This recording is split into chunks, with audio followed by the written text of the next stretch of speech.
हाँ, तो कुछ डिस्कशन हुआ था क्या, मतलब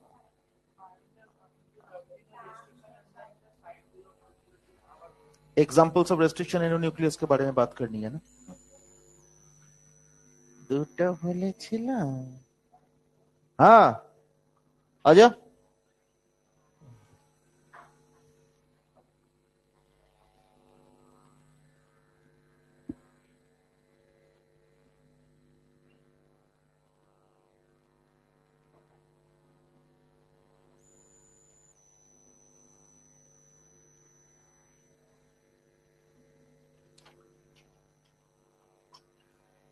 केनेथ ज्वाइन किया है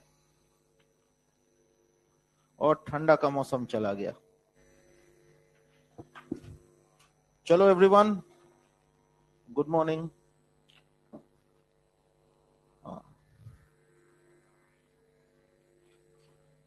अब तो टेम्परेचर 19 होना चाहिए। आज बात करेंगे regarding the concepts of restriction endonuclease by restriction enzymes, और कुछ एग्जांपल्स के बारे में बात करेंगे। तो रेस्ट्रिक्शन एंजाइम्स, तो इसके examples, the common examples,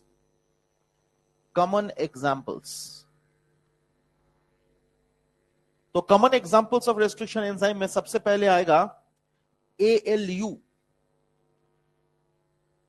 ALU इसका फुल फॉर्म है आर्थोबैक्टर, मतलब जिस ऑर्गेनिज्म से, जिस बैक्टीरिया से इसको आइसोलेट किया गया, आर्थोबैक्टर ल्यूटियस।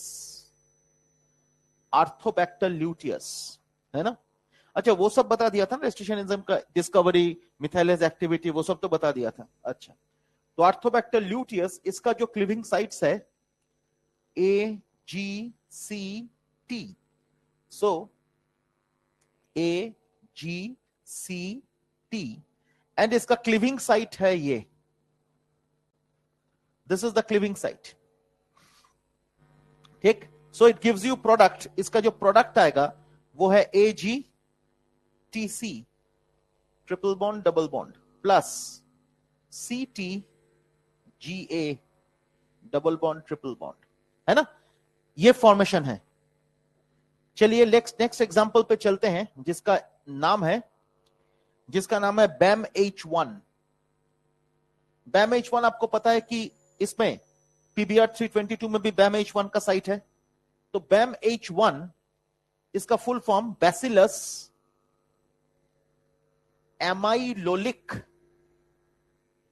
फेशियंस, सो बैसिलस एमाइलोलिक फेशियंस, है ना।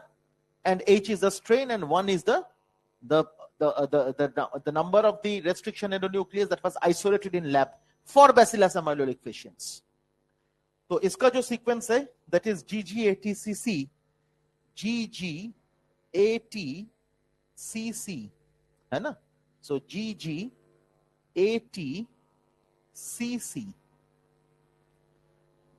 it is GG cleavage, and therefore इसमें आपको क्या मिल रहा है, G, उसके साथ C, T, A, G, ये मिल रहा है, और उसके साथ क्या मिल रहा है, G, A, T, C, C, G, ये मिल रहा है ना। अब देखिए नेक्स्ट एग्जांपल पे चलते हैं, that is the third one, Eco R1। अच्छा, এটা তো জানোই, इको R1 3, इको R1, ये तो एनसीईआरटी में दिया हुआ है ना। GAATTC, ताई तो GAATTC ये है। अब इसमें इट इज GA क्लीवेज, ठीक। सो आपको पता ही है कि प्रोडक्ट क्या आएगा, इसके जो प्रोडक्ट्स आएंगे, you people know very well, that is GCTT AA, ये है, और AATTCG, ये है। These are the products. Next, another example, that is HAE3. HAE3, this is Haemophilus Haemophilus aegyptius, AEGYPTUS, तो हीमोफिलस एजिप्टस, इसका सीक्वेंस जो है GGCC,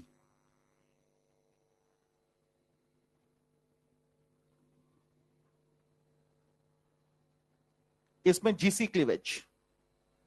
so again you can understand जो बन रहा है that is GG CC plus CC GG। ठीक, next Hind 3, Hind 2 पढ़ा था हम लोगों ने, हाइंड 3, हाइंड 3 पता है Haemophilus, Haemophilus influenzae, Haemophilus influenzae, and Haemophilus influenzae का जो सीक्वेंस है AAGCTT, AAGCTT, again AAGCTT, and here इसका जो क्लीवेज है दैट इज AA क्लीवेज, है ना। And you are getting this, तुम बुझतेই পারছো, यू कैन अंडरस्टैंड इसका जो प्रोडक्ट आएगा ये भी आपको पता है कि ATTCGA, और इसमें AGCTTA, ये तो ये बन गया। और there is another example that is SAL1, SAL1, तो Streptomyces albus, that is SAL, है ना। तो स्ट्रेप्टोमाइसिस एल्बस, तो GTCGAC, GTCGAC, GTCGAC, और इसमें भी GT क्लीवेज। तो आपको पता ही है इसका जो प्रोडक्ट आएगा दैट इज GCAGCT, है ना। Very much in the same way TCGACG, ये बना।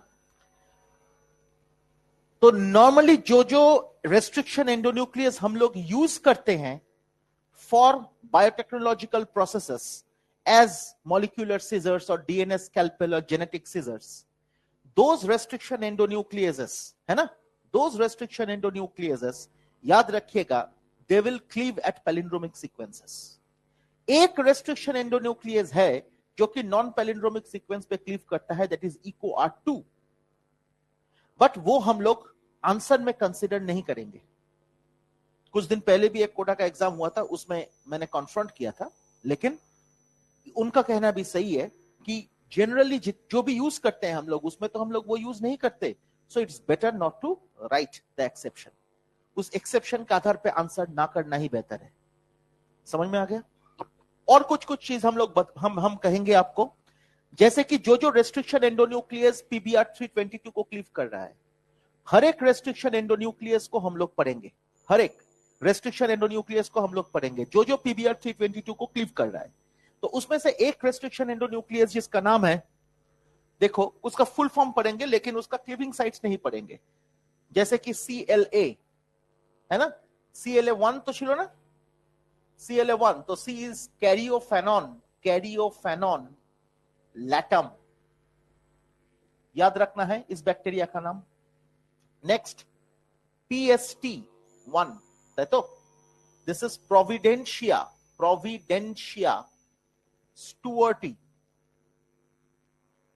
प्रोविडेंशिया स्टुअर्टी, ठीक। PVU Proteus vulgaris, that is PVU, ठीक। আর কি ছিল বলতো ওখানে? SAL तो स्ट्रेप्टोमाइसिस एल्बस ऑलरेडी करवा दिया मैंने, और बोलो, और तो कुछ है नहीं, बस एनफ। तो ये जो मैंने बताया अभी आपको, ये बहुत ही इंपॉर्टेंट है माय डियर। इतने रेस्ट्रिक्शन एंडोन्यूक्लियस तो करना पड़ेगा, বুঝতে পেরেছো? এই কোটা করতেই হবে, নো ওয়ে আউট। বায়োটেকনোলজির যে এনসিইআরটিটা আছে সেটার একটা সফট কপি দেখে নিচ্ছি, যদি আমার কাছে থাকে তোমাদেরকে আমি পাঠিয়ে দিচ্ছি। उसको आप जरूर रेफर कीजिएगा मतलब जब एज एंड व्हेन रिक्वायर्ड, हमेशा नहीं, ठीक है। वो शायद मेरे पास है, उस दिन देख रहे थे, मेरे पास तो हार्ड कॉपी है उसका, मेरे पास उसका हार्ड कॉपी है। ये तो 12 का है, हाँ 12 का ही तो चाहिए, 11 का तो मेरे पास हार्ड कॉपी है, 12 का भी है। হ্যাঁ আয় কি হয়েছে তোর গেঞ্জিতে, কি লেগে গেছে ওই জ্যাকেটে বাঁহাতে?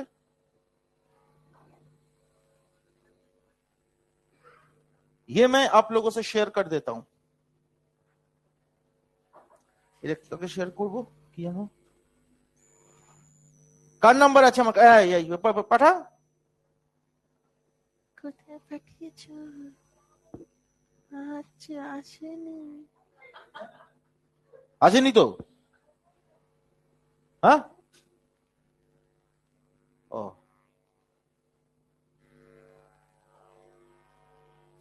ये बड़ा जबरदस्त किताब है, जबरदस्त है ना। इसमें एनसीईआरटी बायोटेक में जो भी रिक्वायर्ड है वो बहुत कुछ चीजें हैं। मैं आपको जब पढ़ाऊंगा तो आपको समझ में आ गया मैं कहां कहां से उठाया इससे। आई preferred that I should share this with you, तो इसीलिए मैंने आपसे शेयर करवा दिया। लेकिन इसको पढ़ना नहीं है अभी आपको, उसमें जो जब मैं कहूंगा तो देखना है, रेफर करना है, तब रेफर करोगे, है ना। उसको पढ़ना नहीं है, बहुत प्यारा किताब है, बहुत अच्छा बना है एनसीईआरटी ने, ट्रिमेंडस। एनीवे चलो शेयर कर दिया आप लोगों से। हाँ, तो मैं क्या कह रहा था माय डियर, अब ये जो रेस्ट्रिक्शन एंडोन्यूक्लियस का एक्शंस है, अभी रेस्ट्रिक्शन एंडोन्यूक्लियस जैसे इसको क्लीव कर रहे हैं उससे क्या प्रोडक्ट्स मिलेंगे, पहले आते हैं एएलयू के बारे में। तो आर्थोबैक्टर ल्यूटियस जो है एएलयू, वो क्लीव कर रहा है एजीसीटी, है ना।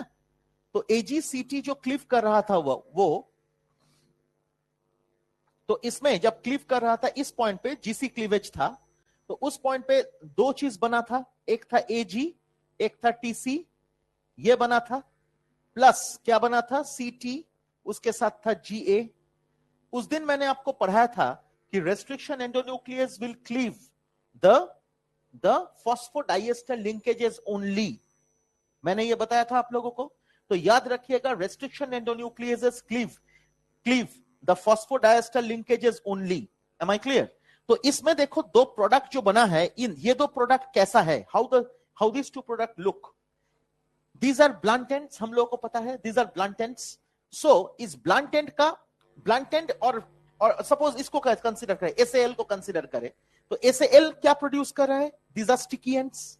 ये स्टिकिएंट्स क्यों, व्हाई, अच्छा which one is more preferable, blunt end और स्टिकिएंट, सवाल ये पैदा होता है क्यों। वही तो स्टिकी, मैं एजर्शन करा, सपोज मैंने एजर्शन में लिखा that sticky ends, assertion sticky ends are more favored over blunt ends. Blunt ends कहां मिलेगा, इधर मिलेगा blunt ends. So these are blunt ends. तो ऐसे हैं blunt ends, ऐसे है blunt ends. तो ये जो ends है जिसको मैंने डॉट बनाया अभी, ये जो डॉट्स मैंने बनाया माय डियर स्टूडेंट्स, ये देखो these are blunt ends. अब blunt ends से अगर कोई फॉरेन सब्सटेंस को, फॉरेन डीएनए को जुड़ना है माय डियर, तो हम लोग इस तरह से जुड़ेंगे, इस पॉइंट पे जुड़ेंगे। अगर हमें जुड़ना है कुछ तो इस पॉइंट पे जुड़ेंगे, ऐसे जुड़ेंगे।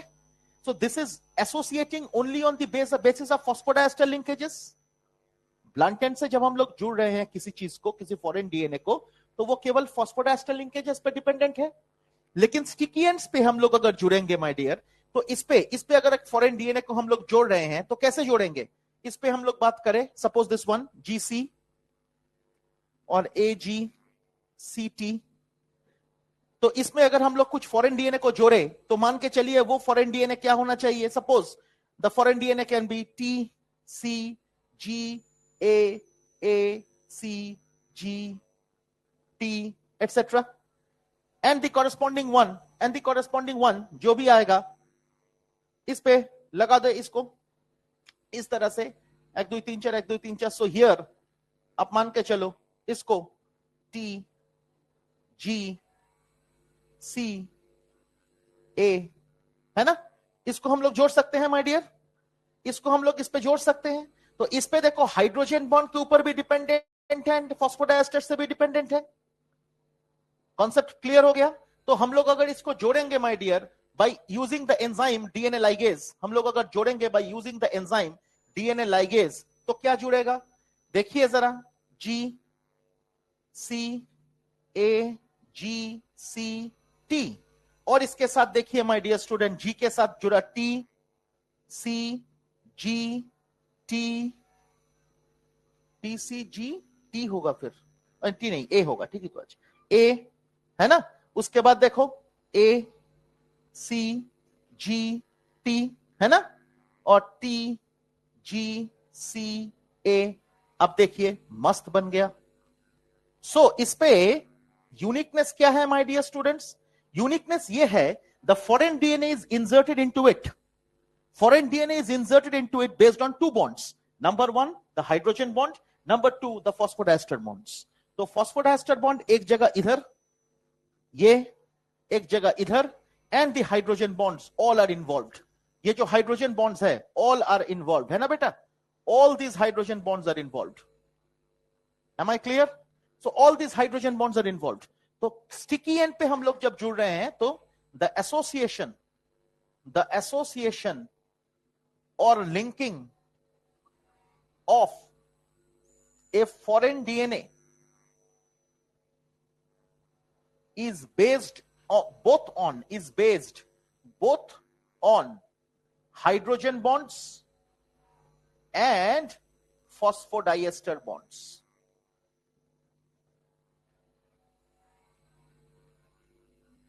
समझ में आ गया? दोनों पे डिपेंडेंट है, इसीलिए association of sticky end is more favoured over blunt ends. Blunt end में हम लोगों को केवल और केवल for association, for linking a foreign DNA, for linking a foreign DNA we have to depend only on the phosphodiester bonds. We have to depend only on the phosphodiester bonds, but here we can depend both on phosphodiester bond as well as on the hydrogen bonds. ठीक है? Therefore sticky end is more favored over blunt ends. Am I clear? So इसका जो reason है, this is the reason. इसका जो reason है, this is the reason, है ना? तो दोनों reason ही काम आएगा, reason 1 and reason 2, दोनों रीजन काम आएगा फॉर दैट पर्टिकुलर एजर्शन। ये तो क्लियर है हर किसी के लिए? अब कुछ नाम मैं बताऊंगा। स्टिकी एंड्स जो, अच्छा ब्लंट एंड जो है, ब्लंट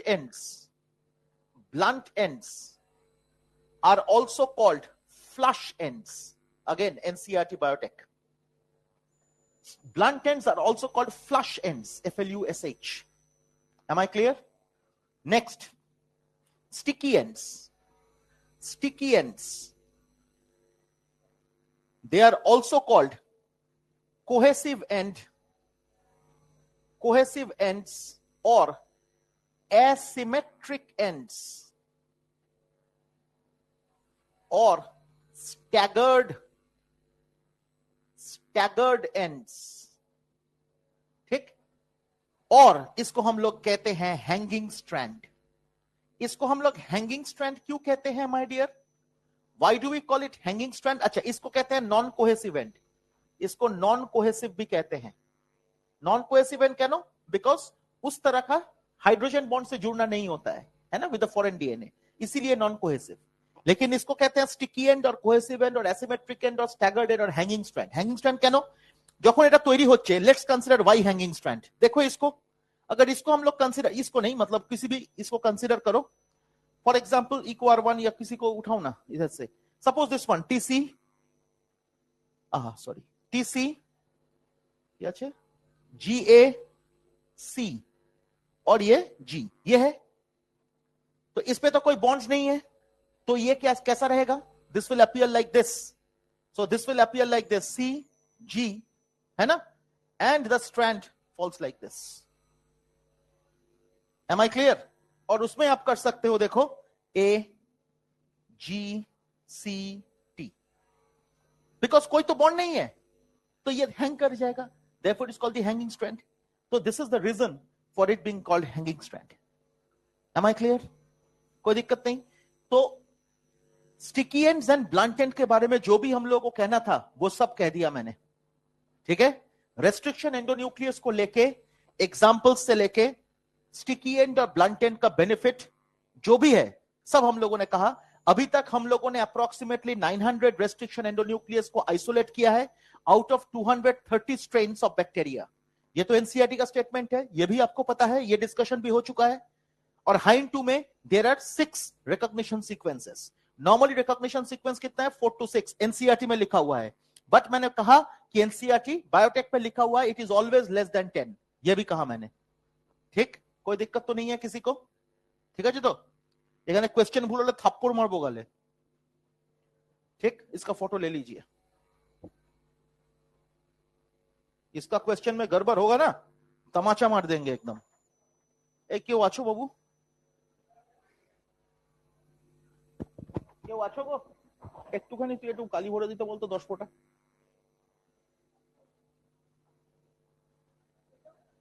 ना, हाँ फोटो ले लिया इसका? नहीं लिया? ठीक है मैं लेके भेज देता हूँ। मेरा मोबाइल कहाँ? अच्छा मेरा मोबाइल में।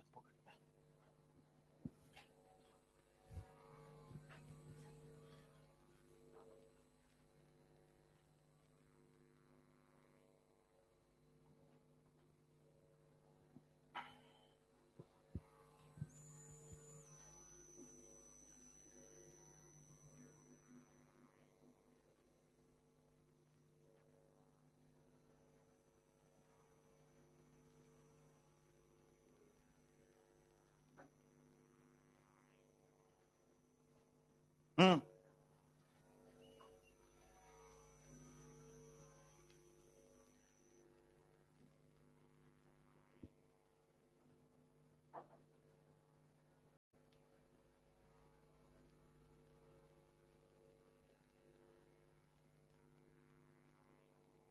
पढ़ी दीजिए।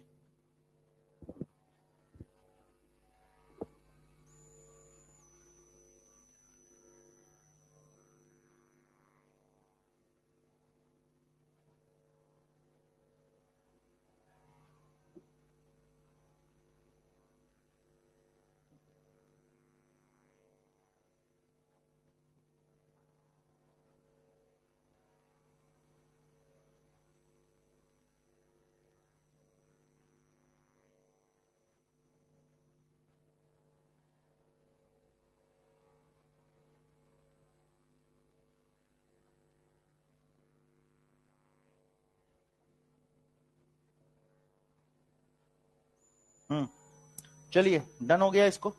अब हम लोग प्रोसीड करें, इसको इरेज करें पूरा। Next we will come to the discussion. अच्छा আরেকটা डिस्कशन এখানে করা দরকার, that is the joining enzyme. मैंने 3 टाइप ऑफ एंजाइम के बारे में बात करा था। One was lysing enzyme, one was cleaving enzyme जिसके बारे में चर्चा कंप्लीट हुआ अभी, and the third one was joining enzyme. तो जॉइनिंग एंजाइम का एक एग्जांपल हम लोगों ने यूज करा, दैट इज डीएनए लाइगेज। तो डीएनए लाइगेज से हम लोग ज्वाइन करते हैं। So this joining is based on phosphodiester linkage. Joining enzymes क्या करते हैं बेटा? फॉस्फोडाइएस्टर लिंकेजेस को प्रमोट करता है। So joining enzyme joins the foreign DNA with the help of phosphodiester linkages. तो जॉइनिंग एंजाइम, ये है जॉइनिंग एंजाइम, ये है जॉइनिंग एंजाइम। और जॉइनिंग एंजाइम जो है they join based on the phosphodiester linkage, क्योंकि कभी भी अब जॉइनिंग एंजाइम, हाइड्रोजन बॉन्ड तो ऐसे ही बन जाएगा, हाइड्रोजन बॉन्ड तो ऐसे ही बन जाएगा, लेकिन उसके लिए एंजाइम नहीं चाहिए। लेकिन फॉस्फोडाइएस्टर लिंकेज से जैसे ही आपने फॉरेन डीएनए को ज्वाइन करा, हाइड्रोजन बॉन्ड अपने हिसाब से बन जाएगा अगर अवेलेबल है। समझ में आया? लेकिन ज्वाइनिंग एंजाइम केवल और केवल फॉस्फोडाइएस्टर लिंकेजेस पे ही ज्वाइन करता है। Am I clear with this? कोनो दिक्कत करूं? चलो बहुत अच्छी बात है। अब इसको इरेज कर सकते हैं हम लोग।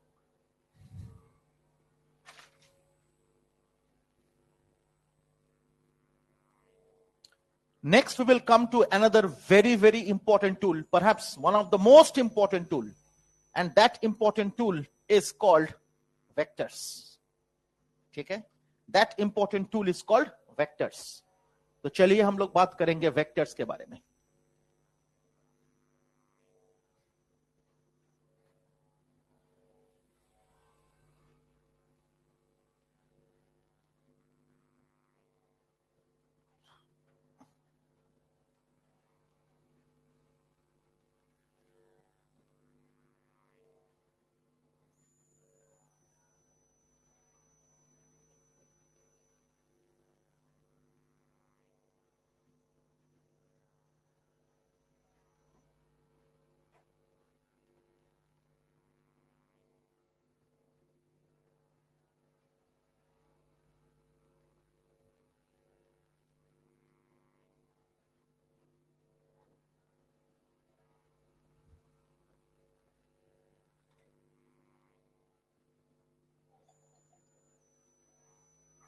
Now, next point of discussion is vectors used in biotech.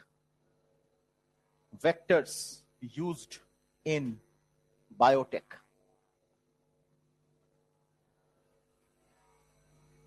So vectors which are used in biotech, very important segment of discussion. आपको पता भी है ये बहुत इंपॉर्टेंट है. अब देखिए, इसके बारे में मैं एक फोटोग्राफ पहले बनाता हूं, जरा ध्यान दीजिएगा. सपोज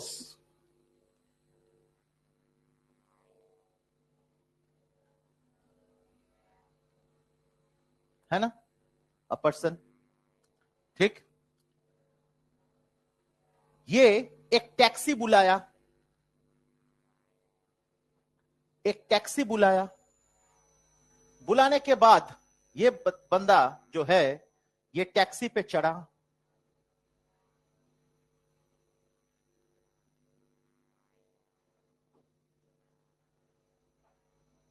टैक्सी में चढ़ा और मस्त वो टैक्सी से जहां पे जाना है वो जा रहा है. लेकिन जाने के बाद जहां जाना है उस पे टैक्सी से उतर के वो घुसेगा नहीं, टैक्सी लेके खुद घुस जाएगा, टैक्सी के साथ घुस जाएगा अंदर जहां जाना है. समझे? तो ये है एक बड़ा सा घर जहां पे उसको जाना है. इन्होंने क्या करा, इन्होंने टैक्सी लेके इसके अंदर घुस गया. बुझली है, टैक्सी नहीं घुसेगा, ठीक. तो टैक्सी लेके पहुंच गया. वो खुद उतर के टैक्सी से नहीं पहुंचा, वो टैक्सी को लेके ही अंदर पहुंच गया. ठीक. This is the concept of vector. उसमें this one is called the target DNA with the desired gene. Desired gene को हम लोग जीन ऑफ इंटरेस्ट भी कह सकते हैं. This is the vector. This is the vector which can transport the DNA. Vector can be called the DNA carrier or the DNA transporter, or it can also be called the gene taxi. कह सकते हैं हम लोग. So ये बन गया क्या? This is the recombinant DNA, क्योंकि वेक्टर का जो डीएनए है उसके साथ फॉरेन डीएनए ऐड हुआ एंड फॉर्म्ड क्या? Recombinant DNA. रिकॉम्बिनेंट डीएनए को हम लोग कहते हैं काइमेरा. काइमेरा और chimeric DNA.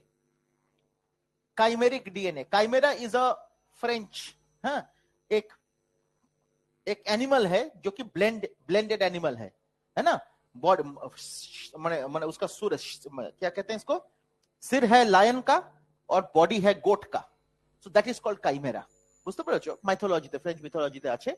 So this is the recombinant DNA or the chimeric DNA or the chimera. And ये जब इसके अंदर पहुंचता है, my dear, what is this? This is the competent host.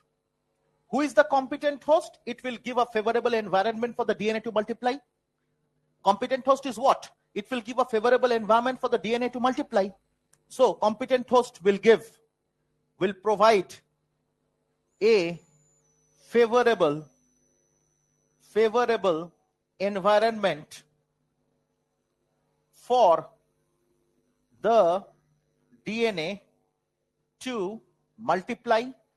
तो ये एक favorable environment देगा for the DNA to multiply. And the competent host along, and this is the recombinant DNA.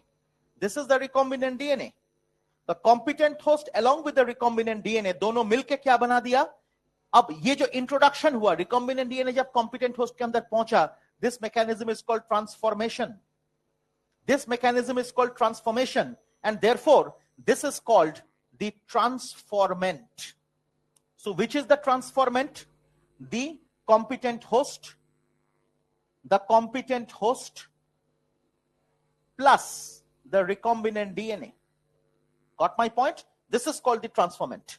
किसी के मन में कोई भी दुविधा? डन हो गया? तो आपको समझ में आ गया ट्रांसफॉर्मेंट है क्या? क्लियर? तो अब जरा देखिए, हम लोग वेक्टर्स क्या क्या है बायोटेक में उसके बारे में चर्चा करेंगे, विस्तार से चर्चा करेंगे. ठीक है, चलिए. हाँ, सेकेंड स्टेज था. This is recombinant DNA. Recombinant DNA को इंट्रोड्यूस किया जाता है into the body of a competent host, तब जाके वो ट्रांसफॉर्मेंट बन गया, क्योंकि transformation is the process by which of introduction. तो recombinant DNA is always the mixed DNA, not the DNA which has entered into the competent host. अब तो host के अंदर भी पहुंच गया, तो होस्ट को भी आपको इंक्लूड करना होगा, and therefore that is the transformant. बुझते पेरेছো? Is this clear my dear? किरे तो अब जरा देखिए the different types of vectors. So different types of vectors, अगर डिफरेंट टाइप्स ऑफ वेक्टर्स के बारे में बात करेंगे तो सबसे पहले आएगा plasmid vector. Number 2 lambda phage vector. Number 3 cosmid vector. Number 4 M13 phage vector. Number 5 shuttle vector. Number 6 BAC vector. And number 7 यक वेक्टर. अब इन सब के बारे में हम लोग धीरे धीरे बात करेंगे. Am I clear? बहुत सारी चीजें पढ़ना है और फोकस रहिए so that you can understand whatever I am teaching right now. सबसे पहले हम लोग शुरू करेंगे with the discussion of plasmid. So plasmid vector is most important. So what is plasmid vector? Plasmid का जो डेफिनेशन एनसीईआरटी में है वो बड़ा प्यारा डेफिनेशन है माय डियर स्टूडेंट्स. प्लाज्मिड का जो डेफिनेशन है उसमें लिखा है एक्स्ट्रा क्रोमोसोमल ऑटोनॉमस, मतलब सेल्फ रेप्लिकेटिंग. कि बोललाम बुझले? Circular DNA. क्या लिखा है? 3 points and a master stroke of NCERT. তোমাকে যখন প্লাজমিডের কথা বলতে বলে বা এতদিন তোমরা পড়াশোনা করেছো প্লাজমিড নিয়ে, তোমরা কি করো? তোমরা এটা মানাও আর এটা হলো ओरिजिनल न्यूक्लियस, करो तो এটা. एंड इसमें इसको आप कहते हो plasmid vector, and this is the nucleoid original genetic material, कहते हो. तो अब ये जो प्लाज्मिड है, इस प्लाज्मिड का वेक्टर बाद में, चलो इस प्लाज्मिड का जो डेफिनेशन आप लोग यूज करते हो वो क्या है? आप पिक्चर बनाते हो क्या? Double stranded circular DNA. लेकिन एनसीईआरटी जब प्लाज्मिड का डेफिनेशन लिख रहा है my dear, that is extra chromosomal. ध्यान से देखिए, एनसीईआरटी में मिलेगा आपको क्रोमोसोमल, है ना, एक्स्ट्रा क्रोमोसोमल. एनसीईआरटी लिख रहा है ऑटोनॉमस. ऑटोनॉमस क्यों? सिंस सेल्फ रेप्लिकेटिंग, खुद रेप्लिकेट कर सकता है. तो extra chromosomal self replicating circular DNA. NCERT किसी भी जगह पे नहीं लिखा डबल स्ट्रैंडेड सर्कुलर. लेकिन आप लोगों को पूछा जाएगा तो आप लोग हमेशा डबल स्ट्रैंडेड सर्कुलर कहोगे. आप लोग हमेशा डबल स्ट्रैंडेड सर्कुलर ही कहोगे और डेफिनेशन में भी ये चिपकाते हो आप लोग, लेकिन एनसीईआरटी ने नहीं लिखा. इसका मतलब हर एक प्लाज्मिड डबल स्ट्रैंडेड नहीं होता. ईस्ट का प्लाज्मिड सिंगल स्ट्रैंडेड है. और देखो एनसीईआरटी তে বের করে এক্ষুনি ये जो पेज खुला हुआ है 164 है ना, 164 देखो ना, 194 হবে. उसमें देखो जो प्लाज्मिड का डेफिनेशन दिया गया है उसमें देखो लिखा है सर्कुलर डीएनए. किसी भी जगह पे लिखा नहीं है डबल स्ट्रैंडेड है या सिंगल स्ट्रैंडेड है, लेकिन आप लोग हमेशा उसको डबल स्ट्रैंडेड करते हो, जो कि गलत है. It will not be the definition of plasmid. एक पर्टिकुलर केस में उसका एग्जांपल हो सकता है, but it can be the definition. समझे? So plasmid single stranded circular भी होता है. ठीक है? So I will write circular DNA may be SS DNA और डीएस डीएनए, दोनों ही हो सकता है माय डियर. ज्यादातर डीएस डीएनए है, लेकिन इसका मतलब यह नहीं कि वो डेफिनेशन हो जाएगा. समझ में आ गया? चलो अब हम लोग प्लाज्मिड के बारे में कुछ बात करते हैं. अब यह प्लाज्मिड के ऊपर काम कर रहा था कौन? प्लाज्मिड को आइसोलेट करने का जो काम था, that was being done by Stanley Cohen. Stanley Cohen was doing what? Actually plasmid को आइसोलेट करके, सैल्मोनेला टाइफीम्यूडियम का प्लाज्मिड को आइसोलेट करके उसके ऊपर एंटीबायोटिक रेसिस्टेंट जीन्स को इंट्रोड्यूस करने का काम कर रहा था स्टैनली कोहेन, और इंट्रोड्यूस करने के लिए हर्बर्ट बोअर का हेल्प चाहिए था, क्योंकि रेस्ट्रिक्शन एंडोन्यूक्लियस पे काम कर रहा था Herbert Boyer. So Stanley Cohen and Herbert Boyer दोनों मिलकर ये काम किया था. They introduced antibiotic resistant genes to the plasmid of Salmonella typhimurium. So Stanley Cohen and Herbert Boyer, Stanley Cohen ডেটটা দিয়েছে কত রে, দিয়েছে কি 73 না 72, এটা ভুল হয়ে যায় আমার, ये देख लेना. Stanley Cohen and Herbert Boyer 1972 তে কি করলো, they added antibiotic resistant genes, antibiotic resistant genes, जिसको हम लोग कहते हैं सिलेक्टेबल मार्कर्स, उसी को हम लोग कहते हैं बेटा selectable markers, to the plasmid of Salmonella typhimurium. इसके प्लाज्मिड में ऐड करा उन्होंने, है ना, एंटीबायोटिक रेसिस्टेंट जीन्स, एंड दोनों मिलकर ये काम किया था. And this was therefore Herbert Boer, he was called the father of biotech. इसी के लिए हर्बर्ट बोअर को कहा गया था फादर ऑफ बायोटेक. अब जरा देखिए, ये प्लाज्मिड में करा. Later on it was found, बाद में ये देखा गया that the plasmid of Salmonella typhimurium was very similar to the plasmid of E. coli.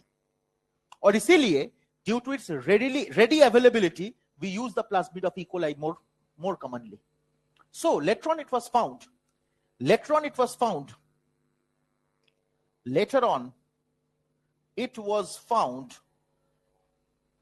that the plasmid of Salmonella sp was very similar to the plasmid of E. coli. Therefore, E. coli plasmid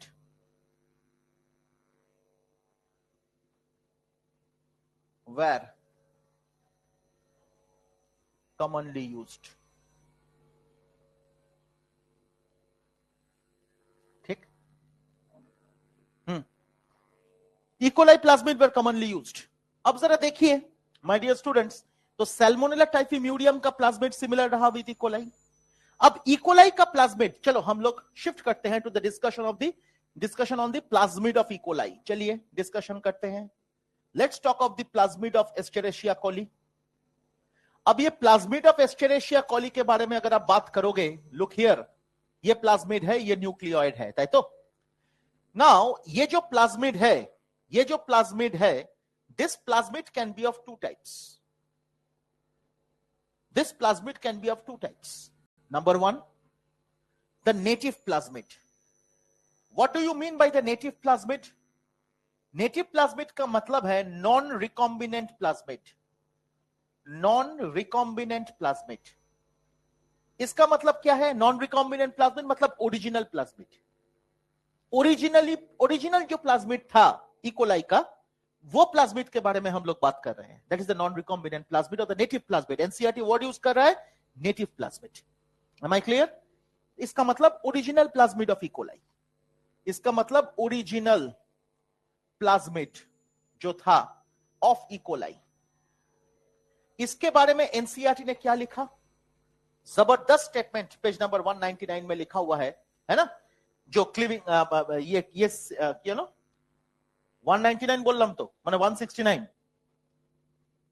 169 में जो लिखा हुआ है, देखिए cleaving sites जहां पे लिखा है उसके जस्ट ऊपर लिखा है, देखिए, does not the native plasmid of E. coli does not contain resistance to antibiotics like ampicillin, tetracycline, chloramphenicol and kanamycin. देखो लिखा है. बेचो ये सेंटेंस को मार्क कीजिएगा, बेहतरीन सेंटेंस है. So this plasmid of E. coli does not contain resistance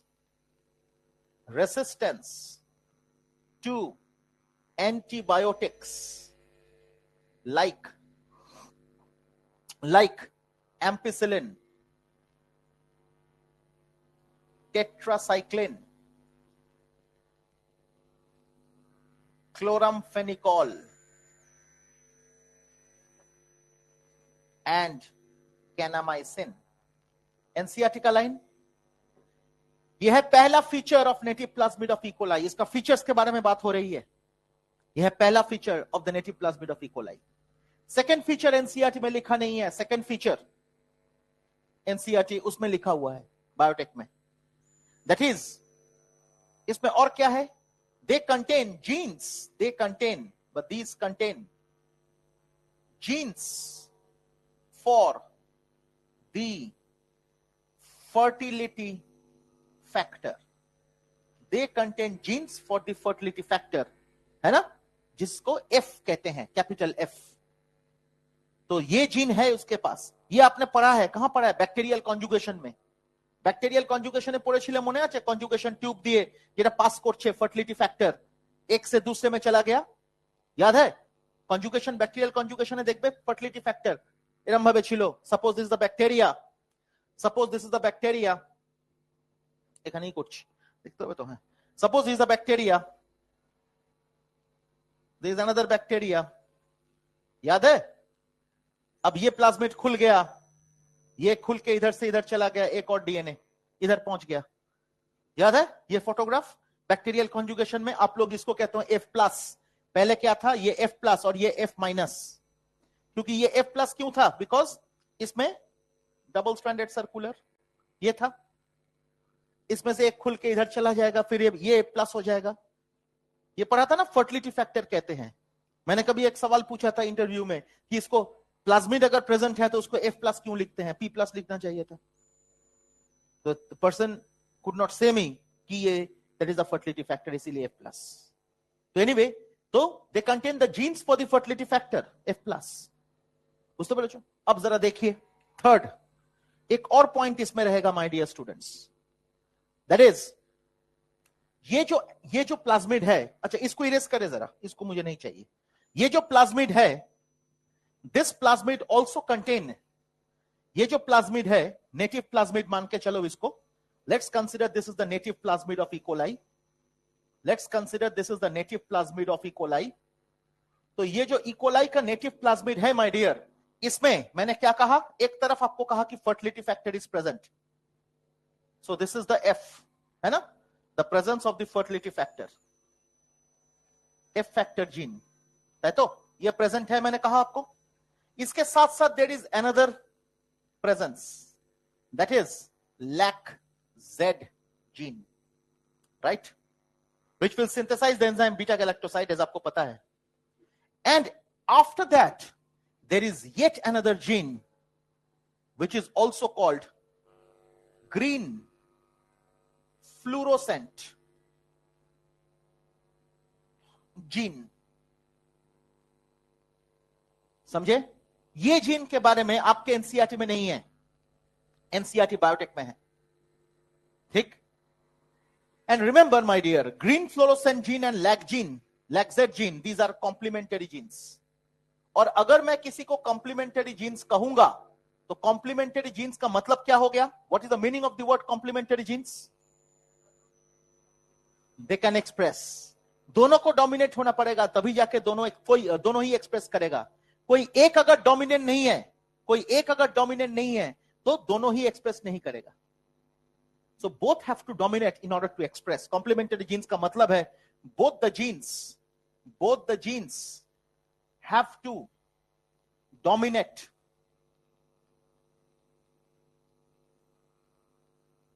Only then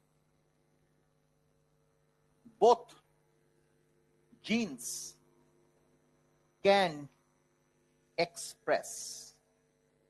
express करने के लिए दोनों को डोमिनेंट होना पड़ेगा. So both the genes have to dominate, have to be dominant, है ना? Have to dominate. Only then both genes can express. कोई एक को अगर आप ब्लॉक कर दिए, then the other one will not express. Both will not express. Got my point? And that is the concept of RNA interference or mRNA silencing. I'm sorry. Insertion inactivation. That is the concept of insertion inactivation. बुझते पेरेছো? So एक gene को अगर हम inhibit कर देते हैं तो दूसरा जीन भी एक्सप्रेस नहीं कर पाएगा. So इधर there are two more genes, presence of LAC-Z gene and green fluorescent gene. इसको छोड़ के लैक जेड पे प्रेजेंट है, तो इसका मतलब वाई भी प्रेजेंट है, ए भी प्रेजेंट है। ये तो आपने लैकोपेरॉन थ्योरी में पढ़ा है, जेड वाई ए तीनों प्रेजेंट होता है। एनसीईआरटी में है ना वो लैकोपेरॉन थ्योरी में, जेड वाई ए तीनों प्रेजेंट है। किरे उमे तो सुनचिस तो लैक जेड जीन है अगर, तो लैक ए जीन भी है, माने ए जीन भी है, वाई जीन भी है, याद है ना। चलो, तो these three are the features, at least ये तीन तो पढ़ना ही पड़ेगा आपको।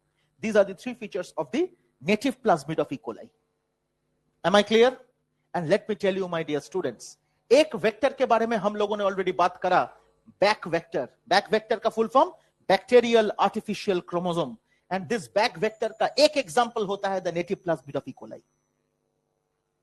देखो मैं एक पढ़ाते पढ़ाते एक दूसरा पढ़ा दिया आपको। यही बैक वेक्टर का अगर bacterial artificial chromosome, it is bacterial artificial chromosome, इसका एक क्लासिकल एग्जांपल है माय डियर, एग्जांपल है native plasmid of E coli.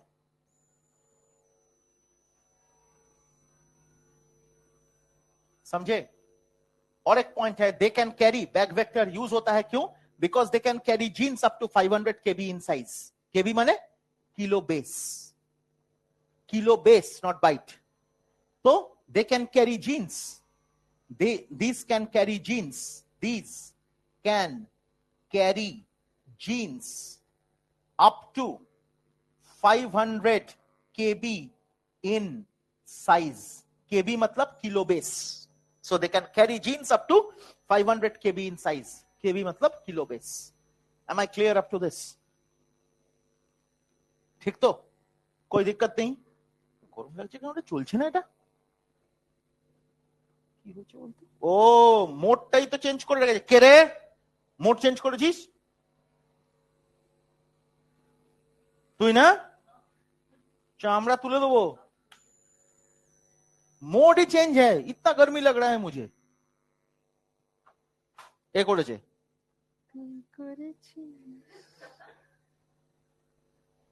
এবার একটু হাওয়া আসছে। हाय তোর ঢাকা ফাকা দে, जिपर लगा दे एकदम। हाँ वो क्या नाम है उसको, लगा दे। तो ठंडा लगছে না, तो गरम লাগছে। रुक जा एक सेकंड, हवा पढ़ाना पड़ता है, दिमाग काम करता है। तुम लोग जैसा डल ब्रेन नहीं है कि चुपचाप बैठे हुए यस सर करते हैं। काम नहीं करता दिमाग तो क्या होगा? एटीपी यूज नहीं हो रहा है तुम लोगों का। मेरा देखो, चलो एक सेकंड। हाँ, तो ये वाला समझा दिया आपको। देखो बैक वेक्टर पढ़ा दिया आपको। उसके साथ मैंने कहा आपको प्लाज्मिड का दो कैटेगरी होता है, one is native plasmid, one is recombinant plasmid of E coli. The second category is the recombinant plasmid of E coli. The recombinant plasmid जिसका नाम है PBr 322 फॉर ई कोलाई। अगर ई कोलाई के बारे में बात करेंगे, अगर ई कोलाई के बारे में बात करेंगे, देन दिस इज PBr 322। समझे? मैंने ई कोलाई का ही एग्जांपल लिया है बेटा, है ना। So this is PBr 322। PBr 322 आपको पता है plasmid Bolivar and Rodriguez, and 322 is the strain of the plasmid that is taken in lab, right? तो the 322nd strain। So P goes for plasmid, this goes for plasmid, B goes for Bolivar, R goes for Rodriguez।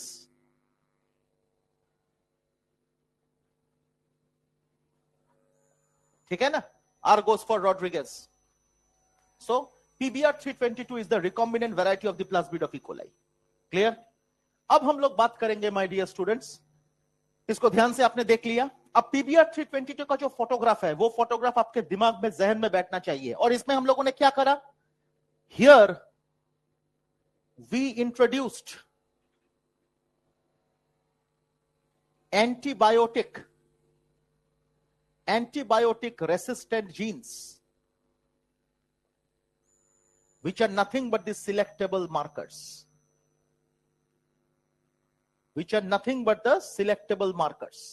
So here we introduce the antibiotic resistant genes। कौन सा antibiotic resistant genes?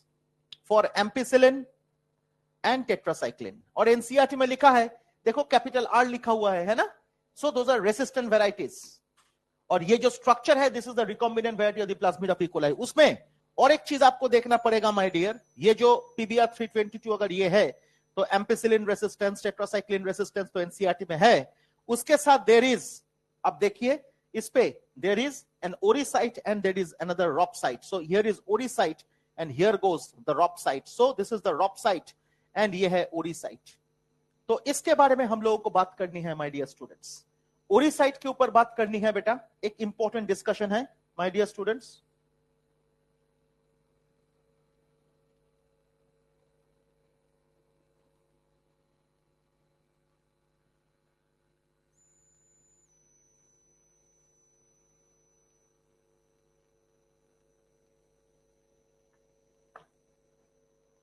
हाँ, ori site. Ori site का full form क्या है?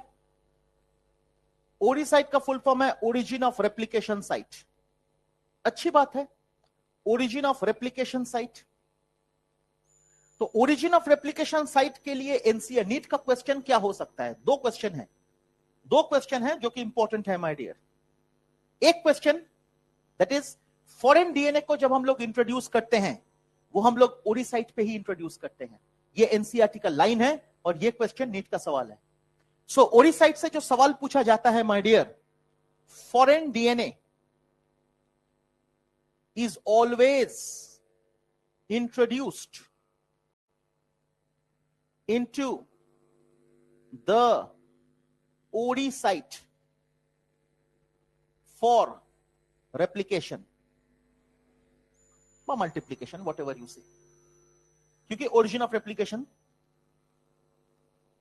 ठीक है, समझ में आ गया? So that is the orisite, origin of replication site। अब देखिए ऐसे भी वेक्टर्स होते हैं बेटा, जब क्योंकि वेक्टर होने के लिए ori site is compulsory. For a good vector ori site is compulsory. और उसके साथ और क्या है? रॉपसाइट। चलो रॉपसाइट क्या है? This site contain genes for the synthesis of the enzymes required for DNA replication, है ना? So this site contain genes which can synthesise the enzymes required for DNA replication. ये भी, हाँ ये भी लिखा है, देखो फोटो के नीचे जो येलो कलर है उसमें देखो लिखा हुआ है रॉपसाइट का फंक्शन। देखा आपने? देखा आपने? फोटो के नीचे जो येलो कलर है उसमें रॉपसाइट का फंक्शन दिया हुआ है माय डियर स्टूडेंट्स। सो रॉपसाइट में जो जीन्स है they will synthesize the enzymes which are required for DNA replication। सीधी बात है, क्लियर? अब देखिए ओरिसाइट से रिलेटेड और अच्छा और एक चीज है इसमें, देखो there are numerous positions for the action of restriction endonuclease. बहुत सारे पोजीशंस दिया हुआ है एक्शन ऑफ रेस्ट्रिक्शन एंडोन्यूक्लियस पे। तो इतने सारे पोजीशंस पे जब रेस्ट्रिक्शन एंडोन्यूक्लियस एक्ट कर रहा है, that means these are the cleaving sites. These are the cleaving sites. So these sites are the cleaving sites. These sites are the cleaving sites. ठीक? Which are cleaved by restriction endonucleases. अब जरा ध्यान से सुनिएगा, जितना ज्यादा foreign DNA introduce ori site पे जब करा गया, उसके बाद जितना ज्यादा उसका मल्टीप्लिकेशन होगा उतना ही अच्छा है। That means उसका कॉपी नंबर ज्यादा है। So after the introduction of the foreign DNA orisite for replication, the more the replication, the more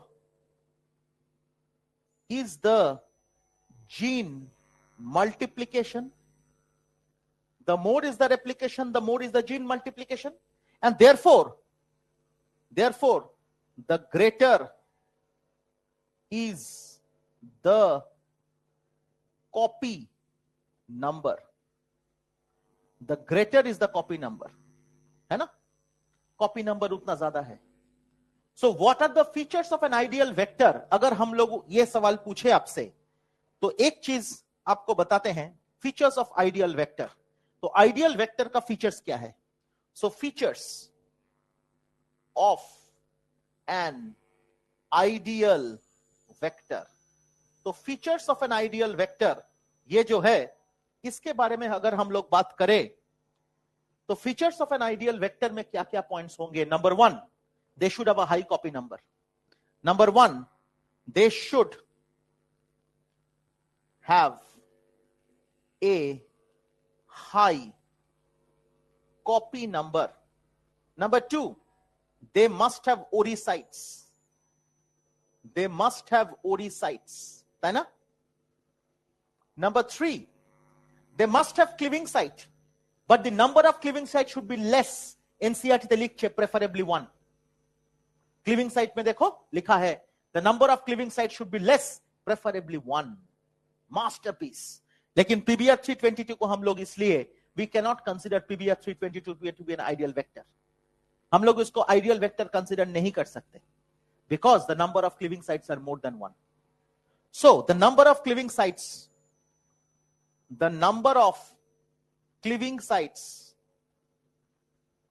should be less,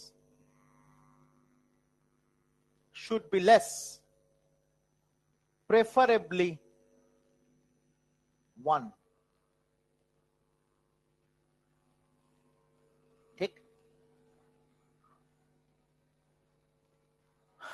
এই তিনটে পয়েন্ট মাথায় রাখতে হবে. The features of ideal vector, and they can, and number 4, they should carry সব সময় যে তা হতে হবে তার কোনো মানে নেই. They may contain selectable marker, they may not contain selectable marker. वो डिपेंड करता है मैं उस बैक्टीरिया को एंटीबायोटिक दूंगा या नहीं. अगर मैं एंटीबायोटिक दिया तो सिलेक्टेबल मार्कर अगर है तो वो बैक्टीरिया को बचा लेगा, और अगर एंटीबायोटिक मतलब सेलेक्टेबल नहीं है तो मर जाएगा. तो वो डिपेंड करता है. वो जरूरी नहीं है कि हर वेक्टर में सिलेक्टेबल मार्कर्स रहेंगे, है ना. नेक्स्ट और एक पॉइंट मैंने अभी बोला, क्या बोला मैंने, একটা বলছিলাম, कुछ बोला मैंने. ओ अच्छा, एक और पॉइंट है इसका, दैट इज কি জানো ভাবলাম এখন,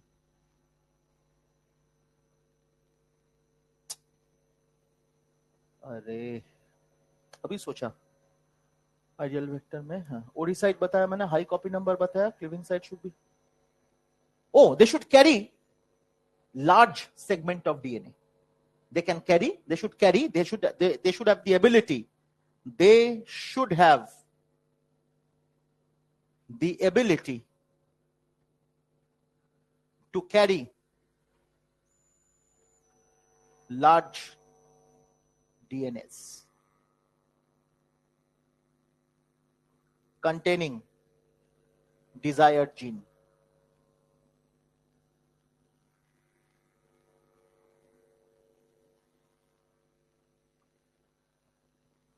ठीक है. तो ये 4 पॉइंट जो है ये काफी इंपॉर्टेंट पॉइंट्स है माय डियर. इस पॉइंट पे तवज्जो दीजिएगा. These are very important points for the features of an ideal vector. और पीबीआर 322 को हम लोग आइडियल वेक्टर कह सकते हैं या नहीं कह सकते? नहीं कह सकते, because their number of cleaving sites are more. So assertion PBR 320, क्या हो गया मुझे, PBR 322 cannot be considered to be an ideal vector. Cano reason, they contain, but it contains, I'm sorry, it contains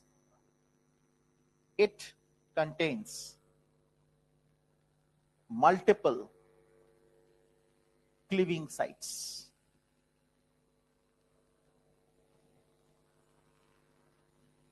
It contains multiple cleaving sites. It contains multiple cleaving sites. समझ में आ गया? तो plasmid vector के बारे में जो भी हम लोगों को चर्चा करना था, we have discussed. And then एक और चीज आपको बतानी होगी बेटा. अच्छा ठीक है, इसका फोटो ले लीजिए फिर हम बताएंगे.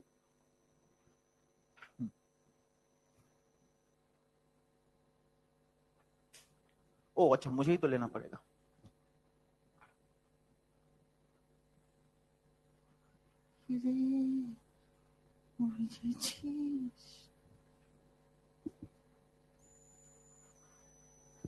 আমার একটু শর্ত,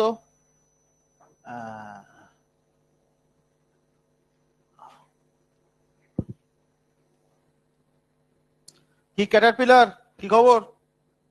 হাসছিস কেন? ओ कोई दूसरा हंसेगा तो तू भी हंसेगी? वाह वाह वाह। ओ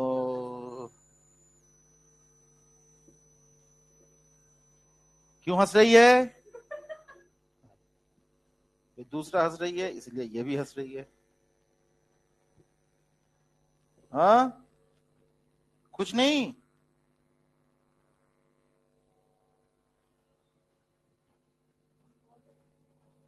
बहुत अच्छा। क्या है?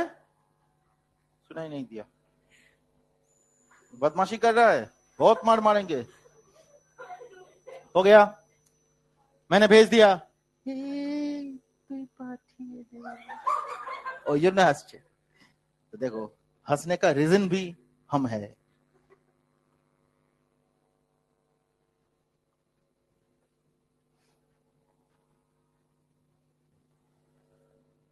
কিরে দেয়ালে হেলান দিয়ে ভালোই তো আছিস?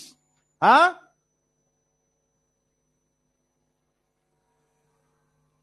ये देख बेटा, ये डन हो गया। किसी के मन में कोई भी दुविधा? बहुत सारे चीजें पढ़ाया, कुछ नया सीखने को मिला কিরে? অনেক কিছু। সে কিরে এটা কতটা পড়েছিলিস ওখানে?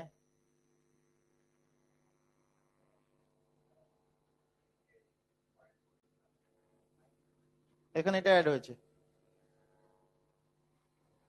ग्रीन फ्लोरोसेंट जीन तो हाँ कोई नहीं पड़ेगा। हाँ,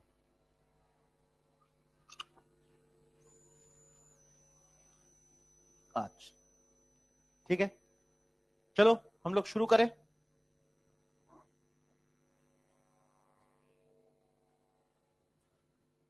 इस पार्ट को इरेज करें।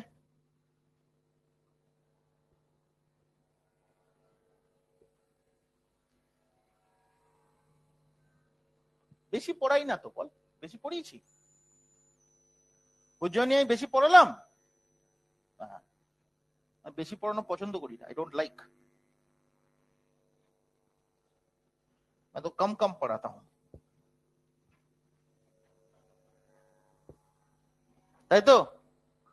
বেশি পড়িয়েছি तो अब देख एक और पॉइंट, ध्यान से देखिए। Recombinant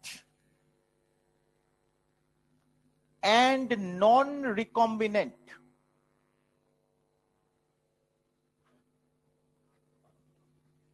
are transformant and non-transformant।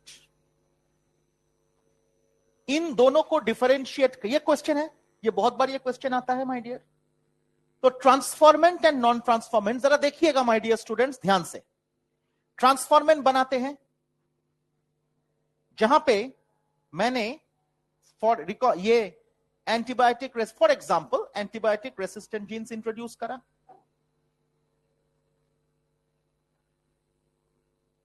ठीक, एम्पिसिलिन एंड टेट्रासाइक्लिन ये इंट्रोड्यूस करा।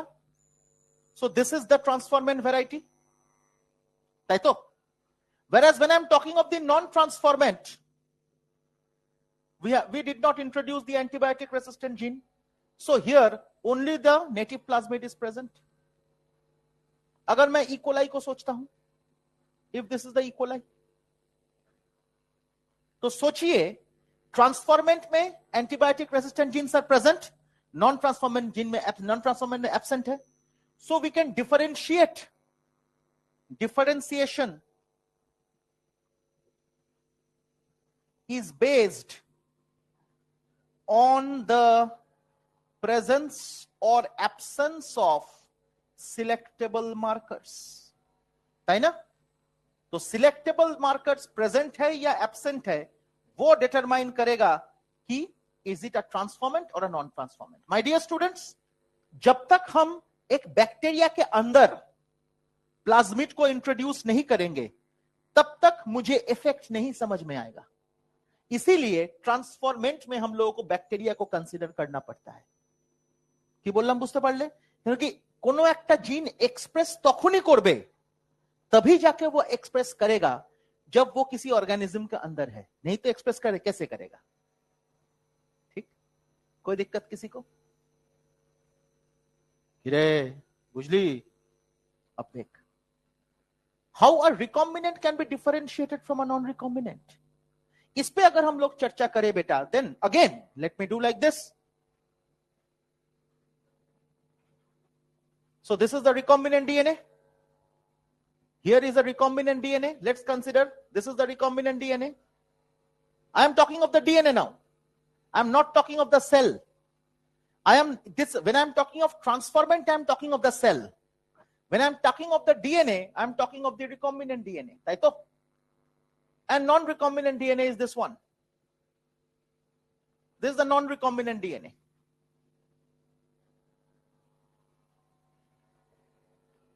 A plasmid. Right?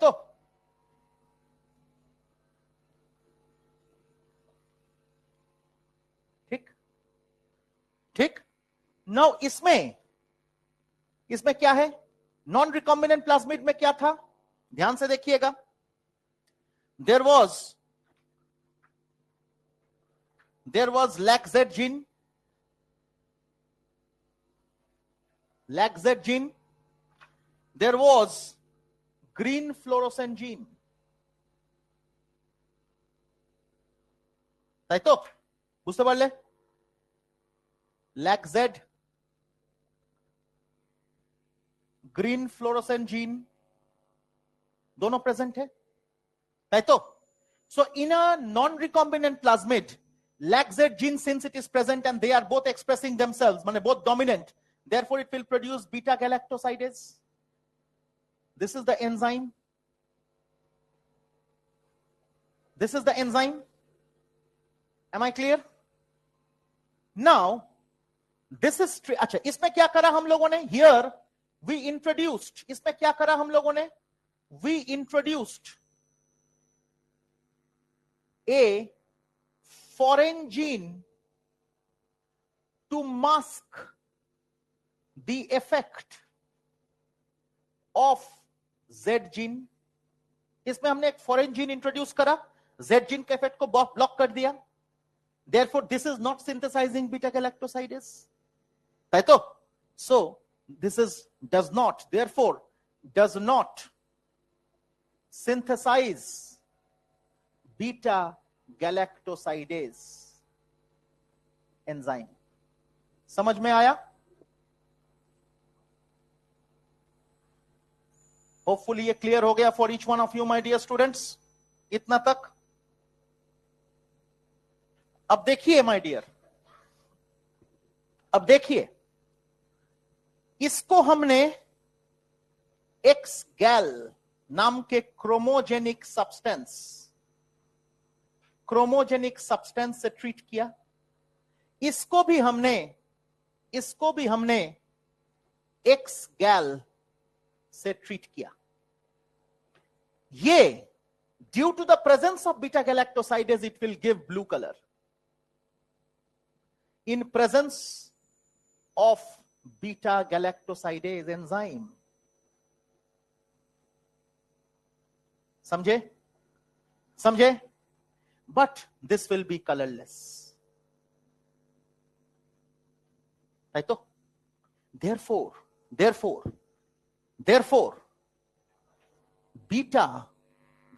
beta galactosidase enzyme reports whether it is a recombinant or a non-recombinant plasmid. समझ में आया? तो रिकॉम्बिनेंट और नॉन रिकॉम्बिनेंट को सेपरेट करने के लिए हम लोगों को बीटा गैलेक्टोसाइड एक्स गैल देना पड़ेगा. कलरेशन से समझ में आएगा. And therefore beta galactosidase enzyme reports whether the plasmid is a recombinant or a non recombinant one. Therefore, so the enzyme beta galactosidase is also called the reporter enzyme. NCERT theoretical question number 9, page number 205 या 175.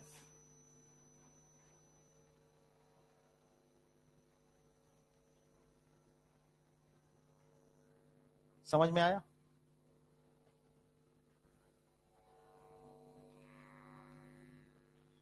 চলো পড়েছিল আগে, কি করে হবে?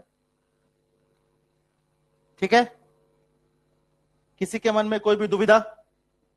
Very very important, इसका photo खींच के डाल देते हैं।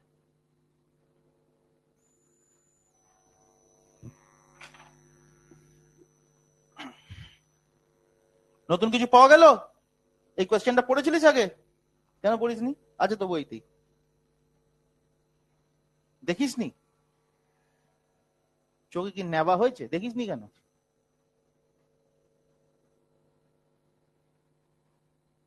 পেরিয়ে গেছি? সেটাই তো হয়, দেখেই মনে হয় কি হবে, দেখলেই যদি পড়তে হয়। लेकिन अब ये जान মতো কিছু আছে এটাতে? उतना टफ थोड़ी ना है इसमें। मैंने ज्यादा पढ़ाया? সত্যি কথা বল, যতটা দরকার ততটাই পড়ালাম। ये तो जरूरी है। আমি বেশি পড়ালাম।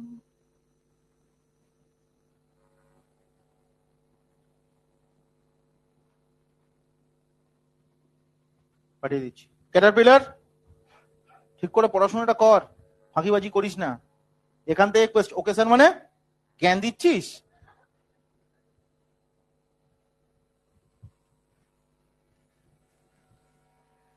ओए पढ़ी दे, भेज दिया मैंने। जो भी रिक्वायरमेंट था प्लाज्मिड के बारे में, अभी प्लाज्मिड के बारे में जो भी रिक्वायरमेंट था वो मैंने करवा दिया। बहुत इंपॉर्टेंट है। Plasmid was first discovered named by Lederberg, J Lederberg, Joshua Lederberg. Anyway, तो खूब इंपॉर्टेंट जिनिस पढ़ालाम बाबा, एखोनो शेष हयनि, बहुत सारी चीजें पढ़ाना है, yet to be taught. Very very important. अब कुछ कह नहीं सकते बेटा, प्लाज्मिड में जो भी मैंने पढ़ाया ये, और दिस इज इंजर्शनल इनएक्टिवेशन, ये तो समझ में आता ही है। दिस इज इंजर्शन इनएक्टिवेशन, अभी पढ़ाया मैंने, पेज नंबर 200 है ना। तो दिस इज इंजर्शन इनएक्टिवेशन। फिर हम लोग पढ़ेंगे कल लैम्डा फज, मास्टर स्ट्रोक, और दिखाएंगे एनसीईआरटी बायोटेक का मजा, इसीलिए आज शेयर कर दिया वो किताब। फिर पढ़ेंगे कॉस्मेट, फिर पढ़ेंगे M13 फज, बैक तो ऑलरेडी पढ़ा दिया। फिर पढ़ेंगे शटल, और फिर पढ़ेंगे याक। याक पे ज्यादा कुछ नहीं पढ़ेंगे, जस्ट हल्का सा। ठीक है, আজকে যেটা পড়ালাম আমি, ঘরে গিয়ে you must revise it at first. जो भी इंफॉर्मेशन एक्स्ट्रा है उसको स्टिकी नोट में लगा के एनसीईआरटी में लगा दे। ठीक है, আজকেই পড়তে হবে, এটাকে পরে পড়লে হবে না, नहीं तो गड़बड़ हो जाएगा सब कुछ, सब प्लानिंग चौपट हो जाएगा, है ना। उन लोगों को 5 दिन, आज 5वां या 6ठा दिन है, चैप्टर क्लोज कर देंगे, दोनों चैप्टर एक साथ। ऐसा मत सोचो कि केवल क्या नाम है प्रिंसिपल्स। लोग कितना टाइम लेते हैं इस चैप्टर को पढ़ने के लिए, लेकिन I take 6 days 7 days, maximum 8 days। एक भी क्वेश्चन इधर से उधर नहीं होगा, भगवान करके पढ़ेगा तो एक क्वेश्चन अनकॉमन नहीं है, गारंटी है। चलिए, thank you so much. Okay online students, ए जरा ऑनलाइन आछो, आप लोगों को भी कहते हैं माय डियर, जो आज पढ़ाया घर जाके तुरंत इसको पढ़ना, तुरंत, विदाउट वेस्टिंग एनी टाइम। आप लोग तो घर में ही हो, तो आप लोग बैठ के तुरंत क्लास के बाद 3:40 के बाद आप ये पढ़ना बेटा, ये बहुत इंपॉर्टेंट है आप लोगों के लिए। चलिए, थैंक यू सो मच।